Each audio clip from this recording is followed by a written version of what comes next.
शिवों वंदे जगद्गुरुं सच्चिदानंद स्वरूप में धारण किए हुए गुरुदेव के रूप में विराजमान सिद्धि को देने वाली भगवती, जो सिद्धि की इच्छा धारण करते हैं, सिद्धि प्राप्त करना चाहते हैं, उनके लिए ये सद्गुरु स्वरूपनी त्रिपुर सुंदरी माँ सिद्धिदात्री निश्चित रूप से कल्याणकारिणी होगी। आज आषाढ़ मास की 9वीं तिथि है। कहा गया है कालाभ्राभाम कटाक्षई ररिकुल भयदाम मौलि वंदेन दुरेखाम शंखम चक्रम कृपाणम त्रिशकमपि करैरुद्वहन्तीं त्रिनेत्राम सिंह स्किन्दादिरूढ़ाम त्रिभुवनमखिलम तेजसाम पूरयन्तीं ध्यायेम दुर्गाम जयाख्याम त्रदश परिव्रताम सेविताम सिद्धिकामयी। ऐसी भगवती सिद्धिदात्री का यह अमूल्य समय गुप्त नवरात्र में हमें प्राप्त हुआ है। शत्रु समूह को अपने कटाक्ष से नष्ट कर देने वाली भगवती जगदम्बिका, जो शंख चक्र गदा पद्म वरद मुद्रा के साथ विराजमान है, ऐसी भगवती सिद्धिदात्री समस्त प्रकार के विकारों को समाप्त करें और सिद्धिदात्री के निमित्त ब्रह्म मुहूर्त में उठ करके प्रातः 3 बजे रात्रि में उठकर दैनिक क्रिया से निवृत्ति पाएं।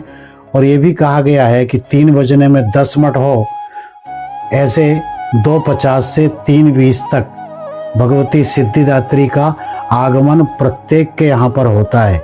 यदि मनुष्य अपनी तामसी निद्रा से मुक्ति पाले और 2:50 से 3:20 तक यदि भगवती सिद्धिदात्री के निमित्त बैठ जाए, अपने इष्ट देवता के सामने बैठ जाए, इष्ट मंत्र के सामने बैठ जाए, क्योंकि सर्व रूप में भगवती विराजमान है। सर्व स्वरूपे सर्वे से सर्व शक्ति समन्विते भय वस्त्राइनो देवी दुर्गे देवी नमस्तुते।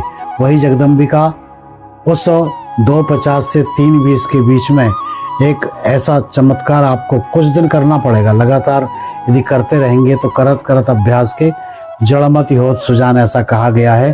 तो वो ब्रह्म बेला जो होती है, वो ब्रह्म बेला में सिद्धिदात्री भगवती का साक्षात्कार आशीर्वाद के रूप में, किसी और स्वरूप में, विचारों में, अपने शब्दों में, क्योंकि शब्द की मलिका है भगवती जगदम्बिका और शब्दों से ही सिद्धि की प्राप्ति होती है।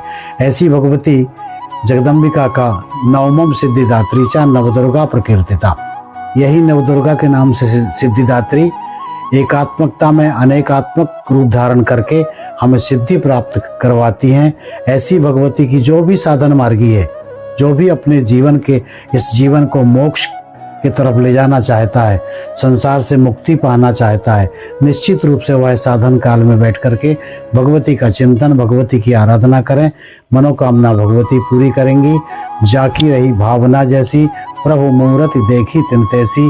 भावना के आधार पर ही भगवती आशीर्वाद प्रदान करती हैं। जय माता दी।